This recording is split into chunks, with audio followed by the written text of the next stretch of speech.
Hello, everyone. Welcome to Coffee Time with Masterminds. As always, we invite you to grab a cup of coffee, join the conversation that lasts as long as your cup of coffee, as we discuss topics that are urgent to mission-based organizations. Please introduce yourself, tell us where you're from in the chat. We've got some amazing viewers from all over the world who show up every single week with us, join the conversation, and chat with us in the dialogue. Our last episode focused on the importance of using data to create effective feedback loops from an evaluator's perspective, and then we move through the importance of understanding program effectiveness and making continuous improvements using that data that is often right there in front of us. Today, we take a deeper dive into the use of nonprofit data to inform our fundraising and how a well-designed strategy can be effective in raising the funds that we need to support our organization's mission. We begin today by asking you, how do you know what funding opportunities are a good match for your organization? The use of data can help organizations decide what funding is right there in front of them. In this episode, we'll be joined by Renee Callender.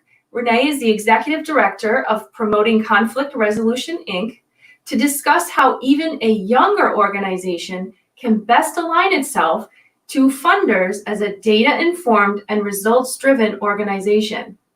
My name's Rebecca Tuttle. I'm the founder and creator of Grant Right Now and Grant Writing for Good. We help schools, nonprofits, organizations, and businesses find, write, and secure grant funding, and we teach you how to do it. I'm joined today by my co-host, Peta Blakely of Blakely Consulting. Welcome, Peta. How are you this morning? Good, thanks, Rebecca. How are you? I'm well, thank you. Good. I am Peta Blakely. I am the founder and principal of Blakely Consulting, and I help mission-based organizations measure and maximize their impact. That's great. I want to introduce our next co-host, Cynthia Rojas. Good morning, Cynthia. How are you? I'm good. How are you? And hi, Peta. How are you doing? Good morning. Good. I'm Cynthia Rojas, and I am the principal and founder of To Your Growth, which is a management consulting firm that specializes in organizational development, change management, and leadership development. Welcome, everyone. Excellent. Now, this morning, we are joined by a very special guest. In fact, she's one of our loyal viewers, and she's been with us since our Coffee Time with Masterminds began 14 weeks ago. I want to welcome Renee Callender, Executive Director of Promoting Conflict Resolution, Inc. in Boston, Massachusetts. Welcome, Renee. Good morning, Renee Rebecca. Callender founded Promoting Conflict Resolution, Inc. in 2017 with a nonprofit mission of unifying the family through literacy and technology with the hopes of combating inner-city violence.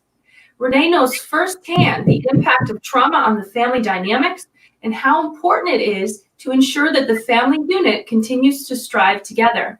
Since 1985, Renee has worked with the Boston Police Department. In the last 23 years, she's worked as a detective in sexual violence, human trafficking, crimes against children, and most recently focusing on internet crimes against children on both the state and the federal level.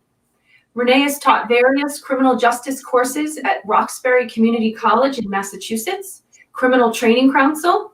She's very active in her community, enjoys reading and vacationing with her family.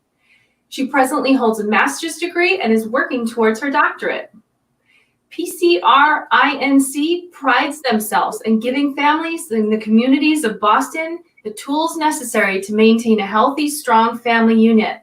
If the family unit is healthy and strong, then young people can learn how to resolve conflict in a nonviolent manner. Welcome, Renee. We're so grateful for your viewership and even glad that you're happy to be here with us today. Thank you, and hello to you, Rebecca, and Peta, and Cynthia. And thank you for having me. Welcome, Renee. I'll start off. Renee, let's begin to talk with what is the work that you do in the greater Boston area at PCR Inc.?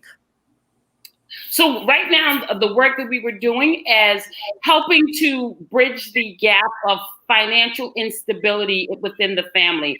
And so we had created a program called Financial Literacy, Meeting You Where You're At, which helps people understand that regardless to how much money they make each week, it doesn't really matter. It's what do you do with the money that you have that impacts the development of the family. So we have begun doing that, and we've been introducing technology to a lot of people because a lot of families, especially adults, don't really understand technology, and especially with these new apps that these children are using, and they don't understand that technology is good and bad. It's the performance and how you utilize it. So that's a lot of what we've been doing. Nice. Thank you. Renee, what are some of the priority areas of your work that you would like to see funded? Right now, it is allowing us to assist families with online technology for their students, because in this time of COVID, just education is so unsure as to whether or not it's going to be in school or they're going to be online schooling. And a lot of parents, not understanding the technology, are not able to help their children. And we're finding that some of these children are falling behind, not engaging in the online curriculum that's being presented because they don't know how to, they don't fully understand it, and they have nobody to assist them in the home. Yeah. A grant such as this, it can be approached from 3 different levels of opportunity, depending on the infrastructure or configuration of the organization. A school grant could be funded at the local level by a private foundation. You might even seek state funding from your Department of Education, or even a federal grant to assist with your educational fundraising needs. Yes, we're open to all of that, especially considering there is an urgency because of the uncertainty, and we absolutely do not want our young people left behind, especially when you in elementary school where the introduction of computer began, but the fundamental concept of it has not, I don't think, truly been developed because it's just such a new area for our educational institutions. Yeah. How do you know where to get started? What's the difference between a state or a federal or a private funder?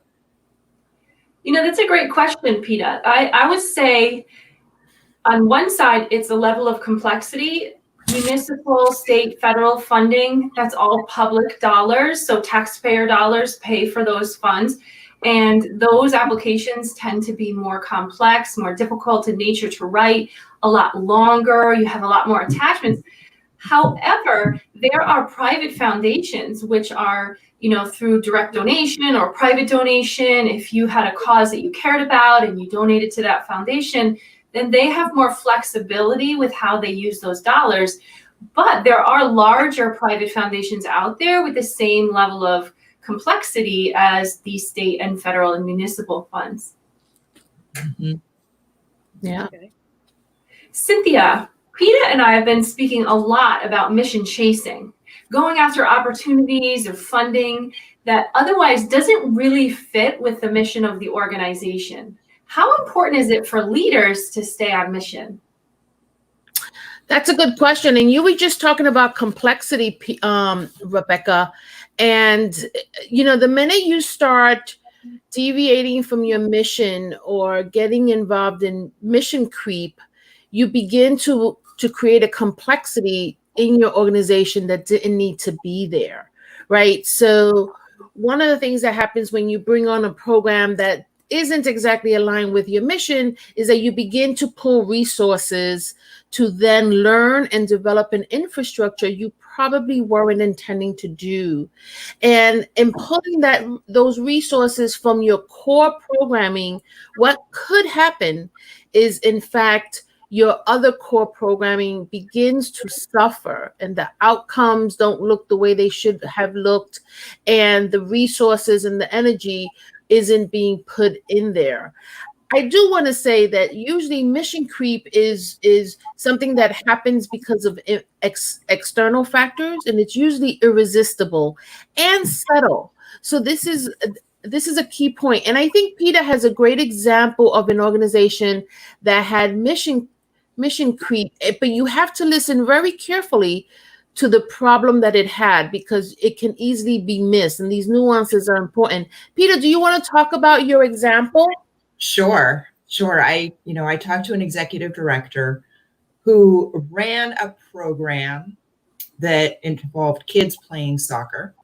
For the outcomes that they were interested in are positive youth development outcomes. So it's about the young people building their sense of self-efficacy, working as a team, engaging with caring adults so that great things will happen in their futures. They ended up aligned with a program that had kids playing soccer, but that program was doing it to reduce childhood obesity. And it was about physical activity and fresh air and learning to enjoy fitness and things like that. And because they had soccer going on, they adopted this program, and it never fit, right? I mean, it seems so obvious, like, oh, they're playing soccer, it'll be fine. And we know all of these good outcomes come from playing sports, so they should work together. But even though they had activity alignment, they didn't have theory of change alignment.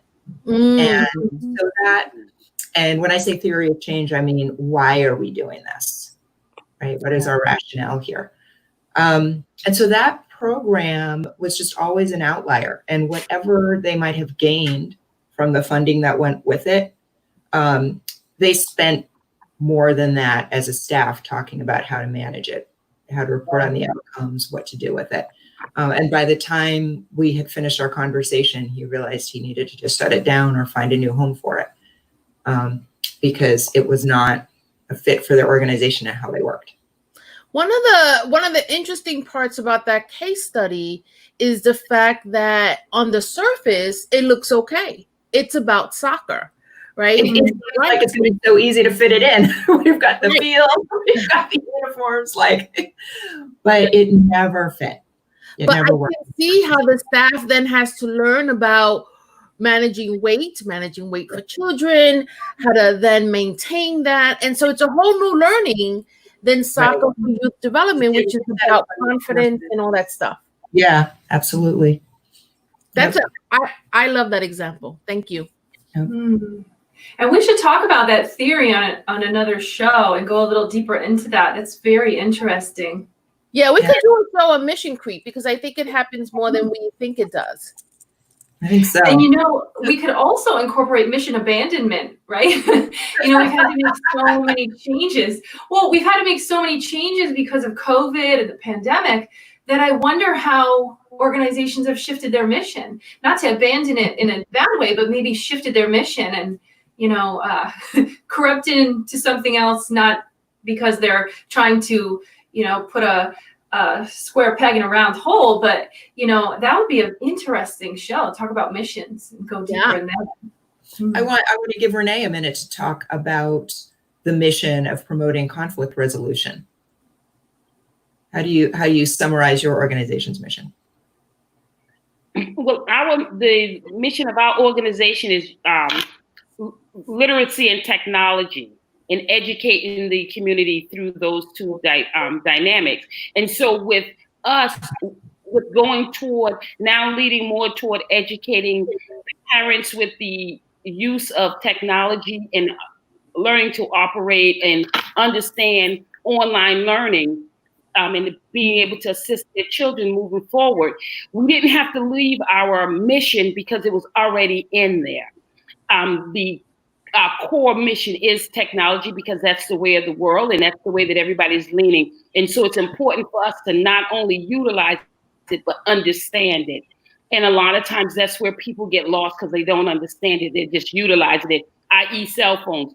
We all have cell phones. We all use them. We can text, we can do all of that good stuff. But when it comes to an actual laptop or desktop computer, we kind of fumble, because we don't truly understand what we're doing on the technology itself. So we've always had that component in our nonprofit, and that's always been part of our mission.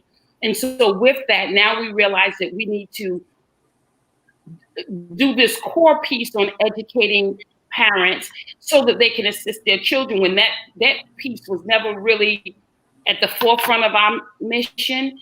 But now with COVID, it has to be, but we didn't venture too far away from what our mission as a whole, which is actually an excellent thing. The only piece now that is kind of complicated is where in the past we used other people's space, and now there is this urgency for our own space because people are hesitant and people aren't sharing their space with the outside organizations anymore. Because again, COVID is something that we don't know and we don't truly understand. And so it's all work in progress for the world.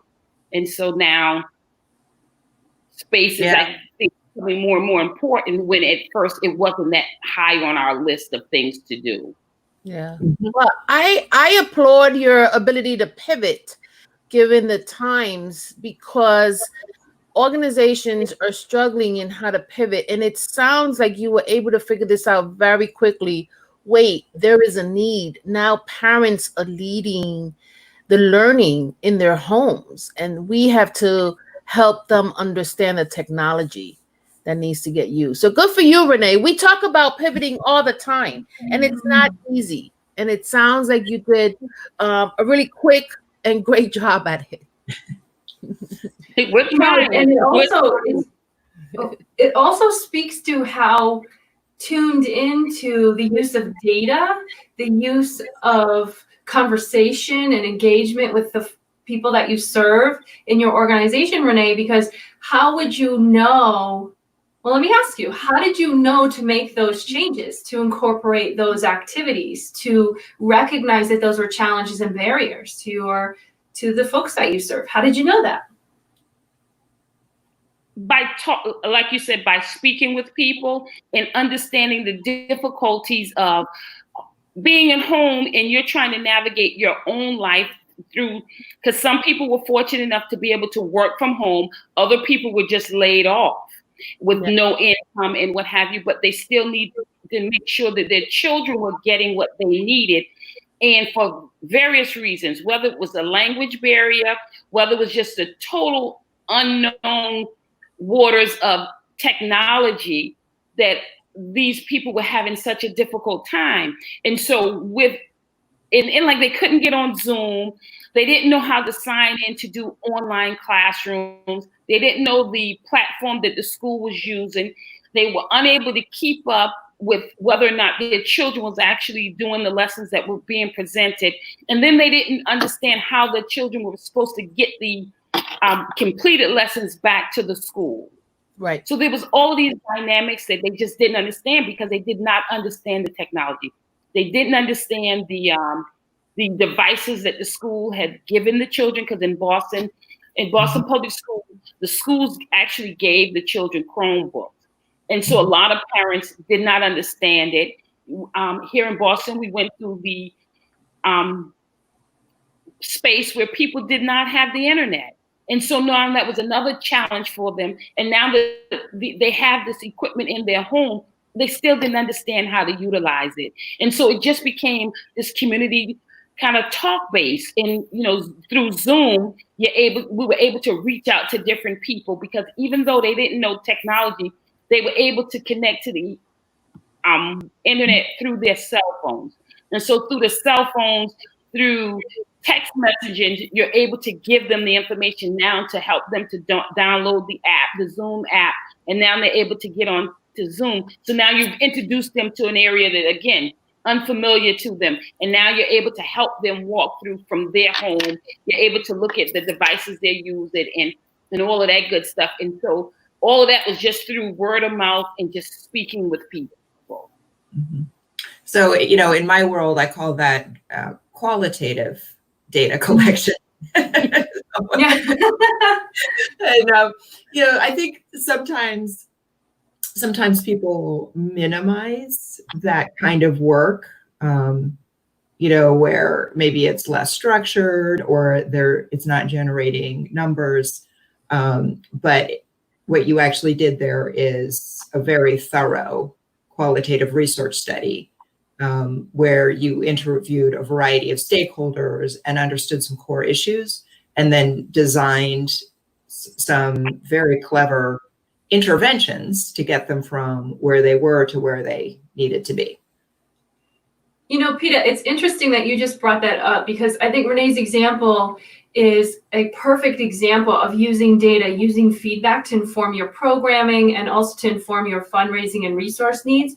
But in federal grants, I can't tell you, I would say almost every federal grant application asks for qualitative versus quantitative data. And if you cannot define the distinction between the two and define what that means for your organization, then it can hurt your application. So that's a terrific example. And thank you for clarifying that as well, Peta, because that's very, very helpful information when you're approaching federal funders. Yeah, and I think, you know, people shouldn't minimize their own research efforts, right? Don't, you know, people will say, oh, that was just anecdotal or whatever. There's no such thing as anecdotal evidence. That's just qualitative research with a small sample, right? I love that. So, Rebecca, so the topic of our show is using data for fundraising or data-informed fundraising. So obviously, Renee is on the show because she has followed that protocol and has had some success. Rebecca, as our fundraising guru, tell us a little bit about how organizations can, during this time, can do this work, and how do we know what kind of grants we're better suited for, and all those good things that EDs are struggling with these days? Sure. No, that's a great question, Cynthia. I'm glad that you brought it up. So with fundraising and grant writing and fund development, you always want to have conversations with your donors and stakeholders and ask them what makes them give. So we have data there of self-report of what makes them give, why they are involved and engaged in our organization, but also what is it that we can share with them with respect to data that they want to know in terms of outcomes of, okay, we've made this donation, and now tell us not just what you did with it about your program, but what were some of those outcomes, favorable or otherwise, that were a direct result of the support and resources that funders invested in your organization for.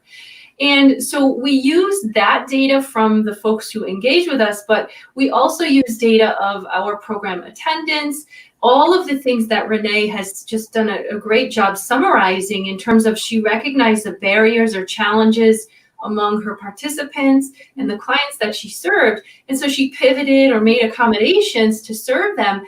And with those accommodations or changes also came changes in the program delivery, which may then have resulted in a change in the funding that you go after. So for example, operation expenses or the use of space, those operation expenses tend to be more difficult to secure funding at the private foundation level. You might look for a state or federal grant for that.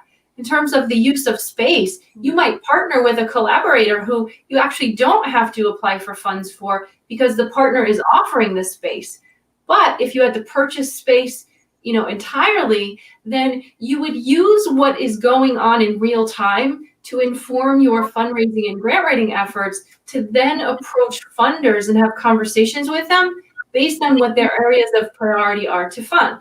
So if they tell you they don't fund operations or buildings or infrastructure, then you probably wouldn't approach that funder for those needs. You would approach one who describes what they fund, because all funders are going to tell you exactly what they'll fund. And then you say, okay, if that's their priority, and this is what our community is calling for, and this is what we know that we need, you sort of line all three of those themes up together, and that's how you find that right fit funding. I see. And and we have a comment that I want to address, but before we move there, I want to ask you, when a nonprofit is starting out, right? And so they may or may not have data. What's a way to get in to begin to receive funding? And how much funding should they think they will be getting in the beginning so that they can set up their expectations, set themselves up for, manage their expectations. That's the word I'm looking for. That absolutely. So you don't want to just find a grant for $50,000 because it's available to you. Chances are, as a newer organization, you won't receive that grant anyway because you don't have a portfolio or a record of success.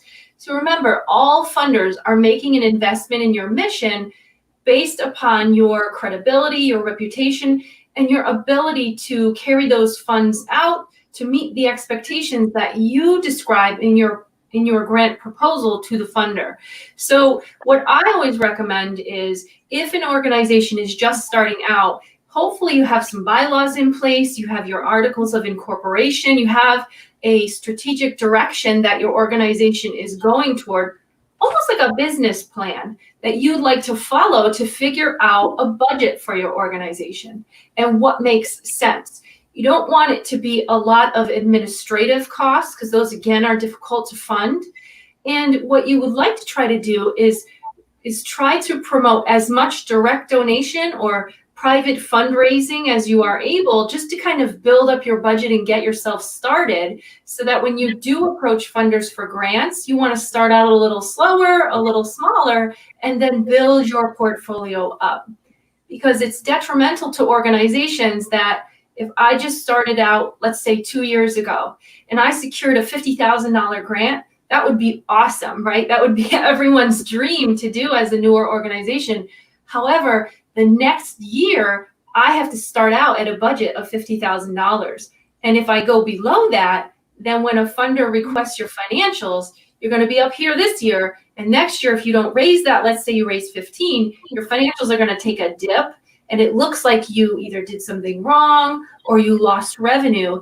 And that's not a good position for an applicant to be in. So being mindful of responsible fundraising and discussing all that with your board and with your staff, your administrators, and also your community, to find out what it is that they need so you can deliver those resources. It goes back to conversation. Yeah. Renee, does this resonate with you? Absolutely, because of the fact that we are a new organization and new nonprofit, and a lot of the things, and we're learning. And so a lot of things we're reading, we're learning, thank goodness we're working with Rebecca. So we're definitely educating ourselves on what to do, what not to do.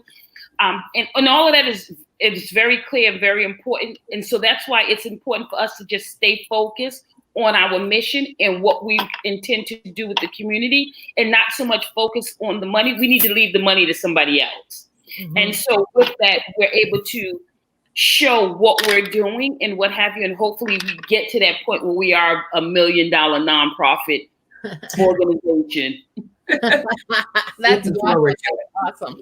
I want to bring in a comment that we got a while ago. I'm going to bring it up. Renee, it may cut you a little bit on the bottom, but we're just going to keep it up for a minute.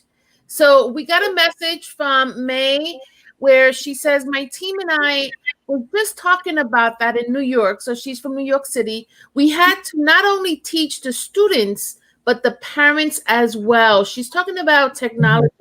Challenging process, but it can be done.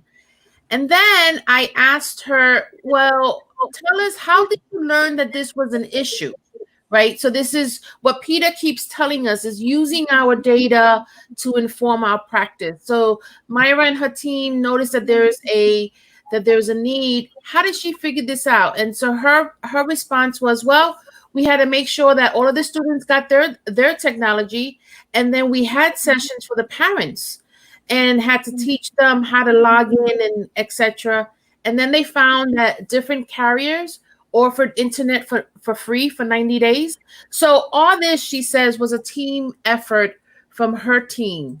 So again, her effectiveness as she works in New York City schools was done because they brought the parents together to show them the technology, and then learn that there needed to be a deeper learning on that end, much like what Renee was finding out.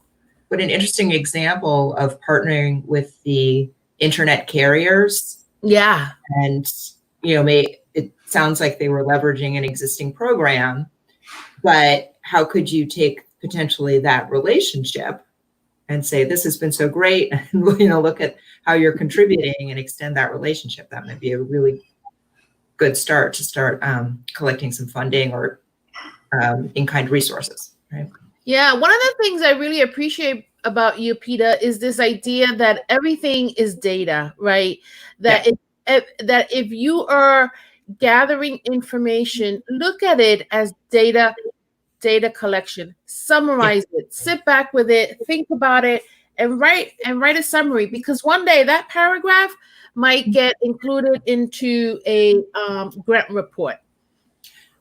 I mean, at a minimum, it goes into a grant report. Yeah. Right? I think one of the things that we're learning from Rebecca is the funders want to see how you're learning and growing.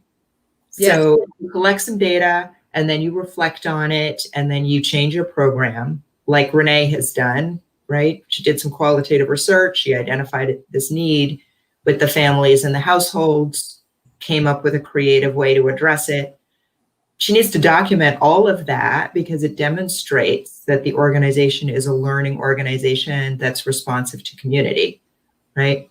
And at some point, my vision is that all mission-based organizations have these incredible, rich learning journals that they can flip back through all their prior decisions and say, this is what was going on. This is why we're doing this thing. We might want to change it now, right? But we can document our intellectual progress. Yeah, that's awesome. And how interesting would that be to read that back and have case studies in there? I imagine that resource won't just be helpful for the operations and all that we're talking about, but also training to inform staff, to inform the community about what you're doing, and case study for scenarios. Because one thing funders really appreciate is, tell me a story about your organization and its effectiveness. Don't just tell me about what the staff are doing. Tell me how you impacted the community. That would be really interesting, Peta. Yeah. Someday. Cynthia, in your experience consulting with nonprofit leaders, how important is it for leaders to take an active role in supporting the design of that fundraising strategy? Yeah, well, we're running out of time, so I'll be quick on that one. And I love the question. So depending on the size of the organization, I've seen it a couple of ways. In bigger, larger organizations, there can be a fund development team that has the expertise, experience, and really understands the science of fund development, and they can lead the strategy and maybe even write it, but it needs to have input from the ED or the CEO, and that person really needs to embrace it and learn how to speak to it, as well as track the data and track that the strategy is working. In smaller organizations, I find that oftentimes the ED or the CEO writes it and might even execute it, or maybe they write it and the team executes it. But in any event, the executive director should be very clear on what the fund development strategy is. One, to avoid mission creep. Two, ensure that the outcomes are happening, and make sure that the resources are being allocated. And by resources, I also mean staff energy are being allocated to the right program, and it's not being, watering down the other core programs or pulling resources from them. So very important, Rebecca, for the ED to know what's happening to that end. That's great. Thank you, Cynthia. Now, Renee, thank you so much for joining us today. You've been with us since the very beginning, so you probably know that. I know, Peta, I like your clapping. Let's just. Yeah. So, as you know, we end every show with a key takeaway. Renee, what's your key takeaway from today's show? My key takeaway is the importance of data. And I didn't realize that inadvertently I have been gathering data just by what I was doing, and the importance of recording it, because you never realize when you're going to utilize it or need it in the near future. So my takeaway is I definitely need to start jotting down things, whether or not I feel it's important or not. That's right. That's great. That is a great practice. Yeah. Peta, what's your takeaway? My takeaway is understanding how organizations grow through different fundraising stages. Right. And understanding, starting with individual donations and then moving into larger and more sophisticated grants. Makes a lot of sense. I like that. Cynthia, what about your takeaway? Well, when I come on this show, I always learn so much from you and Peter. This idea that if the funder does not fund what you need it to fund, to continue looking for a funder who does and not spend too much time wasting your energy, but use that energy to arrive at your destination. And then I loved what Peter said today about there's no such thing as anecdotal data. It is qualitative data with a small sample.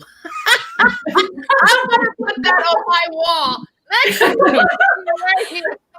But it's true, right? And so this is what Renee was saying, is that data is data. If you're talking to 5 people, you have a sample of 5. Write it down, summarize it, synthesize it, because you will need those data. And it puts you so far ahead with funders. Funders love when you can give them data along with stories, but they also love when you can give them data. It makes you sophisticated. So that's my takeaway.